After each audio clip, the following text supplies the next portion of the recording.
Okay, so good morning. It's just been a few hours now since the last podcast.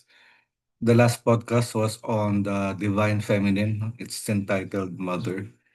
And I tried to describe and also to expound on some insights regarding the Divine Feminine.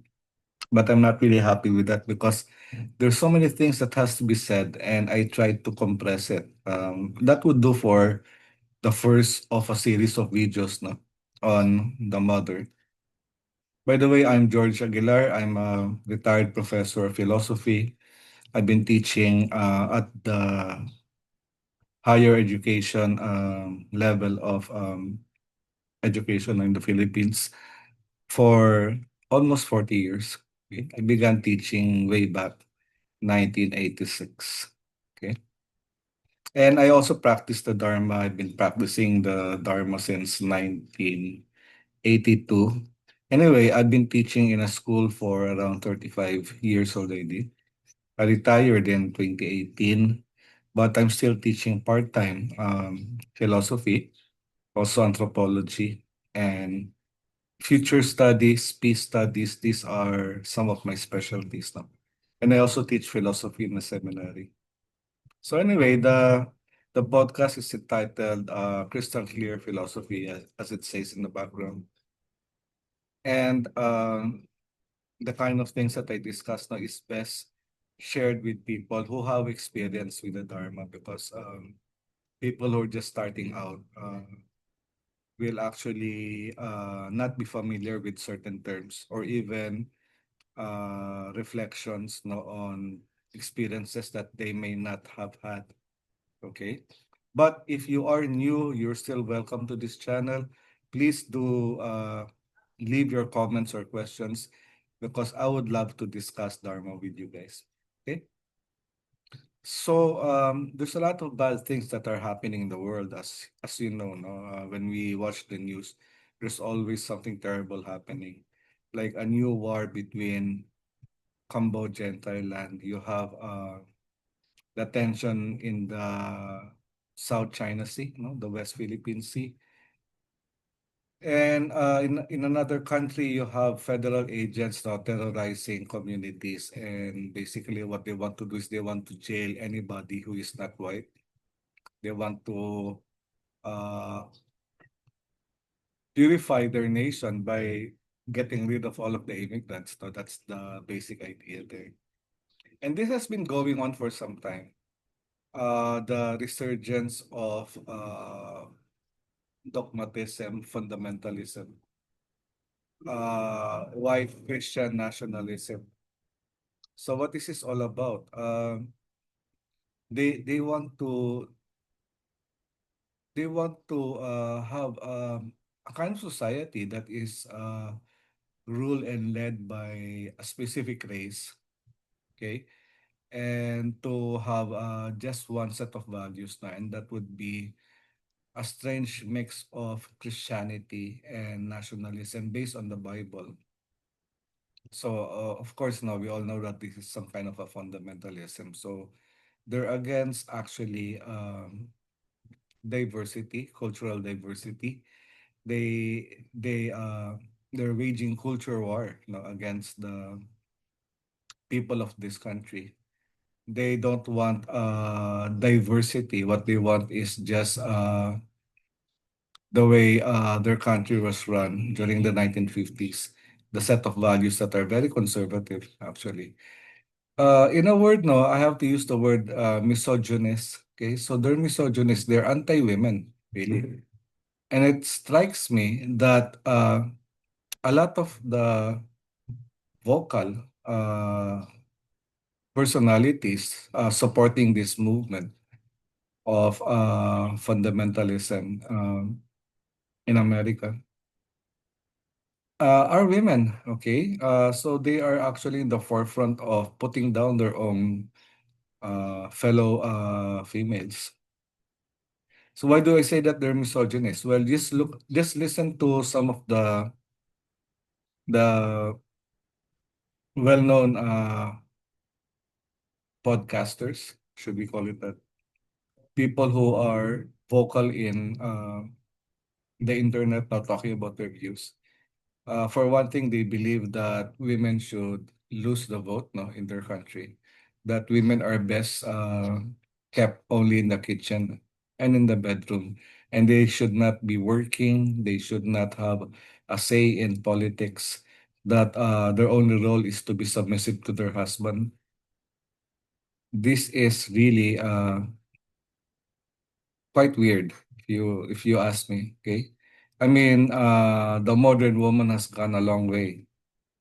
They have been graduating from college and postgraduate courses. They have become leaders in business. They become managers. They become administrators and also politicians of note. They are authors. They are thinkers. They are scholars. Uh, and the next step, I guess, now is to see these women leaders now in charge of institutional religions. I look forward to that. But you see, this fundamentalism, okay, which began only I saw it in the late 80s, no? 1980 to 1990s. There was this revival movement, renewal movement. So precisely what is this, no? They're trying to renew the church as they want it, no? Which is patriarchal, conservative, hierarchical. They want to keep Christianity in a very, very traditional way, although they are community based, okay? And some people said that it was, it started as a lay movement actually, talking about the charismatic movement, of which I was a part of now, early in my youth. My family was charismatic, so I know what I'm talking about. So it was basically a renewal movement. But somehow, many of the ministers, the pastors who took this to heart, started leaning towards the more conservative uh, positions, no? The more conservative positions, and that is basically that women are subject to submission. Okay, that there's also this insistence that any form of spirituality should be based on a book, based on just one religion, and also the exclusion of all other spiritualities, no, as a valid form of dharma. Okay, so the renewal movement happened, and it has unfortunately become the kind of nationalism that we see right now. Okay, so they are trying to revive something that has already been dead. Okay, the Nazis lost in World War II, and you have changes happening all over the world, no? Which scared them really. Uh, you see, it's basically just a numbers game. Okay, in one country, the minorities now will soon uh, the so-called minorities will soon outnumber the white population of that country. It's just a matter of statistics. Okay, so by 2050 or even earlier, the whites will be a minority, and what they're afraid of is that they're they're deluded. They think that they are superior racially, culturally, intellectually, which is not the case. Okay, the best students in this country are not white. Okay, they are Asian, Indian, no? People of color. Okay, even in athletics, the people who are uh, on top of the athletic field, no, are black people. Okay, even in terms of music and fashion, they're losing out. Okay, um, And this is all good. And this is actually part of the divine feminine that is emerging. Okay, emerging. It has been emerging for quite some time now. But just a few more words regarding this fundamentalism. It's going away. It's not going to last simply because it runs against the natural order of things. It's unnatural. It's unnatural to think that superiority is based on genetics, no? Based on race. It is unnatural to think that women are subject to men. It is unnatural to think that there should only be one political system, one economic system, that is global capitalism. A value-free kind of economy uh, will not last, actually. It has already uh, resulted in worldwide economic collapse. The kind of system that is based on greed, and propped by war, will not last. It will just run its course. And the reason why I say that the fundamentalists, the nationalists, the misogynists will eventually lose ground is because their only currency is fear. And that's the only thing that they have working for them. They're now trying to terrorize cities, communities with very, very brutal tactics. But already, this has backfired. Most of the people in this country are against this kind of brutality, the one that we see in the streets. So the more brutal this federal agency becomes, in trying to kick illegal aliens, or migrants, away from their country, the more the sentiment of the people are turning against them. Okay, and in courts all over the country, their country, they're losing the case.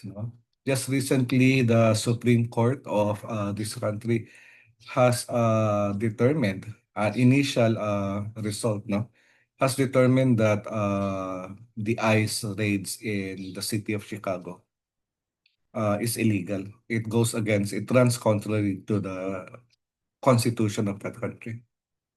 Okay, you can only use fear for a time. I experienced this when I was very, very young. I was growing up during martial law. And during that time, the government, was able to hold on to its administration with the use of fear, with the use of the military. But you can only scare people to a certain point. There came a time when uh, we stopped becoming afraid of the military, and we started to come out protesting the government in hundreds of thousands, no, even millions of people would turn out in these giant rallies, for government reform. My family was part of that. That's one of the first political experiences that I've had, as a young person during those days. And you can only scare people to a certain point, but after a while, what will happen when people stop becoming scared? You can already see this, instead of uh, hiding from ICE, I'm not supposed to say these words. I'm sorry. I'll keep the next podcast as apolitical as possible. I'm very sorry for this, but some things have to be said, no? The moment people start becoming scared, as we can see now, when these federal agents try to arrest people with brutal tactics, the people from the communities, and many of them are white actually, are coming out, and blowing whistles and confronting these agents. So what's going to happen when people start saying, no, enough, this is enough, I'm no longer afraid, okay? When that happens, they have nothing else to resort to. Why? Because logic won't help them. Reasoning won't help them. Their position is illogical, unreasonable, biased. Their leaders are petty. It's actually a kind of politics. And if we extend this to institutionalized religion, so a kind of religion that is petty, and you can only be petty for some time, okay? And what is exposing all of this, no, and what will actually uh, put an end to this, no, is the rising states of awareness and sensitivity that is happening all over the world, no? And this is, as I've said in the last podcast, all due to the divine feminine. Okay. So this change towards a higher state of consciousness has also been happening for some time. That's why I say it's only a matter of time, really. The kind of violence that we see in many countries, the kind of misogyny, the kind of injustice that's happening is just the last feeble attempts not to hold on to a system that is already dead. Why? Because it's not supported by evolution, it's not supported by the natural order of things. No, it will simply die out to be replaced by a new kind of spirituality, which I call the divine feminine. So, what is the divine feminine? First of all, it's not stating that women are better than men. Okay, it is simply saying that this kind of spirituality has both men and women as equals. In fact, more than that, this kind of spirituality is gender free. It doesn't look into race, it doesn't look into gender, and it should not look into social status also. It's supposed to be egalitarian, okay? Because it states it is supposed to be altruistic. And therefore, the manifestation, one of the manifestations of altruism, no, is to be equitable, no? To see people more or less, no, in as equals. Okay. So it's gender free. And the divine feminine, no, to describe it some more, it is heading towards diversity. Okay. We see that in nature. And as I've said in the last podcast, uh the source of this divinity uh is actually the natural order of things, no? It started off as a earth spirituality wherein the mother earth or the mother was worshipped as some kind of a deity that represents the planet, no, the earth, fertility. It was only captured by the patriarchy, when wars started to happen. But now, you see, this drive towards diversity is not only natural, it is inevitable. It's happening even as we speak, no? People are becoming more and more diverse, tolerant, accepting of different differences in culture and spirituality. Okay? So it doesn't want this monopolies, okay?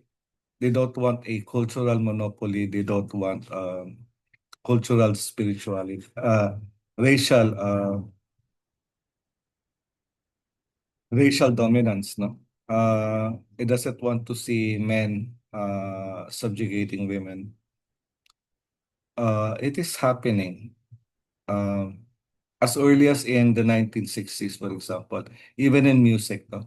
When jazz and more feminine forms of music became popular, okay? Uh, During the 60s, no, the hippie revolution, the protests against wars, no, all of these were actually just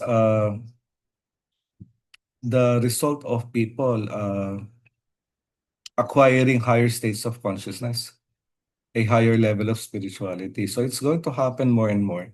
As I've said, no, as the years come about, I have sensed the changes happening for many, many years now.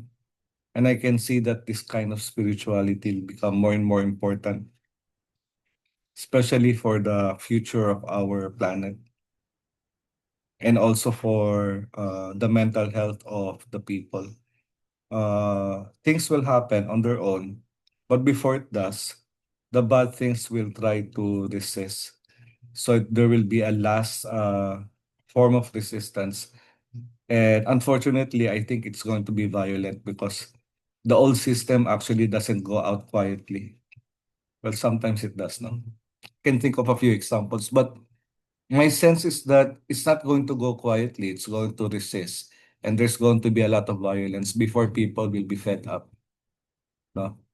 So the moment the fear subsides, when people are no longer afraid of brutality and oppression, then we will progress towards a more natural state of things, no? Towards diversity, towards equality, towards justice. And this is the doing of, as it was revealed to me, no, by the divine feminine. Okay. And again, no, by divine feminine, we are not just saying that it's actually uh, a female led kind of spirituality. Although the symbols that are being used, no, in this growing spirituality is based on the mother. Okay. The mother is loving, patient, tolerant. She wants her children to grow. Okay.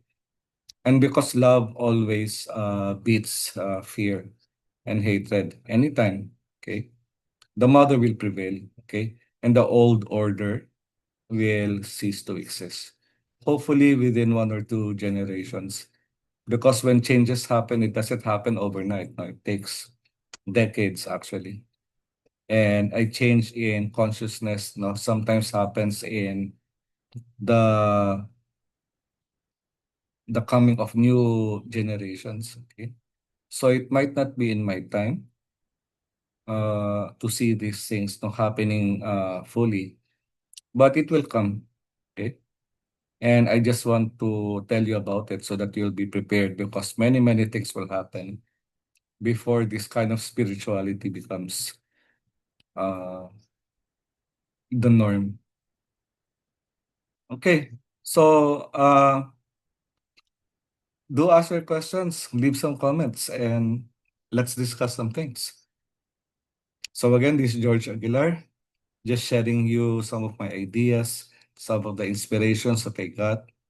And I'll be trying to talk about the Divine Mother, no, for a few more episodes, no, before we go into other matters. Dasho Omitofo. Bye-bye.